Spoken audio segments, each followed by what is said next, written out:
Et donc, mais je demeure aussi une militante, une résistante. Nous avons fait une campagne digne, sans promesses démagogiques. Nous n'avons pas promis le pont là où il n'y a pas de rivière qui passe.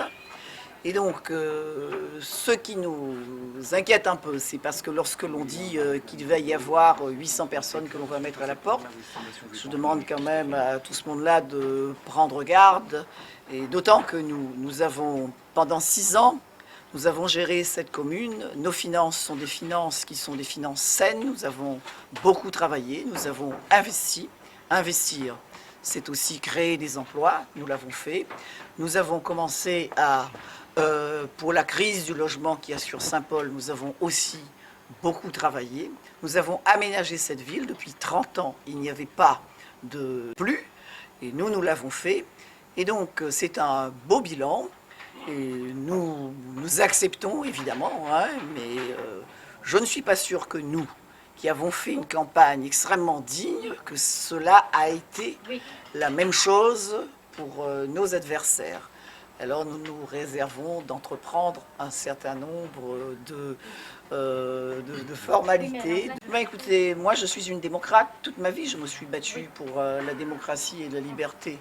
Et donc la démocratie, moi je la respecte. Et quand il y a des infractions à la démocratie, eh bien nous nous réservons aussi le droit d'entreprendre des actions pour que ces infractions ne se reproduisent plus. Il ne faudrait pas quand même que nous retournions dans les années sombres de notre histoire. Nous n'avons pas fait de promesses que nous ne pouvons pas tenir. Mes yeux ne pleureront pas, mais mon cœur saigne et ma raison pleure face à ces résultats. C'est un combat que nous avons mené, un combat difficile face à des moyens que nous n'avons pas déployés. Toute ma vie, j'ai milité, j'avais 24 ans et j'ai toujours milité, je suis une militante.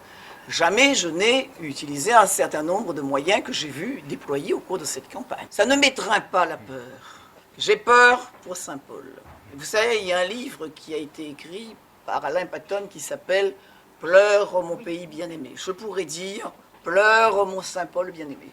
Je crains quand même que, étant donné le passé de cette équipe qui arrive, ça ne plaide vraiment pas en leur faveur. Moi, je regrette de ne pas pouvoir continuer à faire le travail qui a été entamé. On a fait un beau travail sur tous les plans, hein, dans les compétences qui nous sont données par les textes réglementaires, notamment pour l'école. On a fait vraiment un très beau travail. Je regrette que l'on dise aussi que Simandef, c'est quand même extraordinaire, c'est prémonitoire. Simandef, celui qui ne courbe pas la tête, et que l'on dise que l'on veut faire de Simandef un centre d'affaires, alors serions-nous parce que Simandef, il faut le dire, Simandef n'a pas attendu que Sarda-Garriga arrive pour qu'il prenne sa liberté. Rentrer en politique, ça n'est pas rentrer en servitude. On leur a promis beaucoup de choses. Hein. Vous savez, il y a à peu près 40 000 familles à Saint-Paul. Alors, est-ce que l'on arrivera à créer un emploi, 40 000 emplois, dans une ville où il y a 16 000 personnes qui sont au chômage? Il y a un grand métier à tisser entre les Réunionnais, les Saint-Paulois et moi-même. Je défends des valeurs que tous les Réunionnais connaissent. Et ces valeurs-là, je les porte haut. Vous savez qu'il y a eu quand même toute une coalition, à la fois de l'UMP, l'UMPCR, Objectif Réunion, Sinimalé, Las Vegas, et tout cela, ça a fait le résultat que nous avons ce soir. En politique, je donne, je ne prends pas.